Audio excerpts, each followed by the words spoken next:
ಧರ್ಮಸ್ಥಳ ಭಾಗದ ಶವಗಳ ಹೂತಿಟ್ಟ ರಹಸ್ಯ ಭೇದಿಸುತ್ತಿದೆ ಎಸ್ಐಟಿ. ಸತತ 8 ಗಂಟೆಗಳ ಕಾಲ ತಲೆಬುರುಡೆ ತಂದಿದ್ದ ದೂರುದಾರನ ವಿಚಾರಣೆ. ಶವವಿದೆ ಅಂತಿರುವ ಜಾಗದಲ್ಲಿ ಸಮಾಧಿ ಅಗೆಯುವುದಕ್ಕೂ ಸಿದ್ಧತೆ.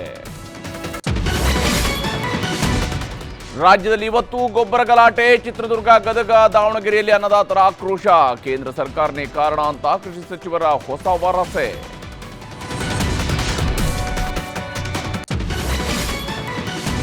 ನಾಲ್ವಡಿ ಕೃಷ್ಣರಾಜ ಒಡೆಯರ್ಗೆ ಸಿದ್ದರಾಮಯ್ಯನವರ ಹೋಲಿಕೆ. ಯತೀಂದ್ರ ಮಾತಿಗೆ ಕೆರಳಿದ ಕಮಲ ಪಡೆ. ಹೋಲಿಕೆ ಬಿಟ್ಟು ಕೆಲಸ ಮಾಡಿ ಅಂದ್ರು ಯದುವೀರ್. ಹಾಸನದ ಅರಸೀಕೆರೆಯಲ್ಲಿ ಕಾಂಗ್ರೆಸ್ ಸಮಾವೇಶ. ಶಿವಲಿಂಗೇಗೌಡರನ್ನ ಮಂತ್ರಿ ಮಾಡಿ ಅಂತ ಬೆಂಬಲಿಗರ ಗದ್ದಲ.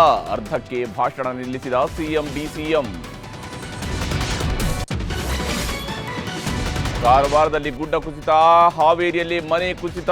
ನಾಳೆಯೂ ಕರಾವಳಿ ಮಲೆನಾಡಲ್ಲಿ ಮಳೆ ಎಚ್ಚರಿಕೆ. ದೆಹಲಿ, ಛತ್ತೀಸ್ಗಢ, ಯುಪಿಯಲ್ಲಿ ಜೋರು ಮಳೆ.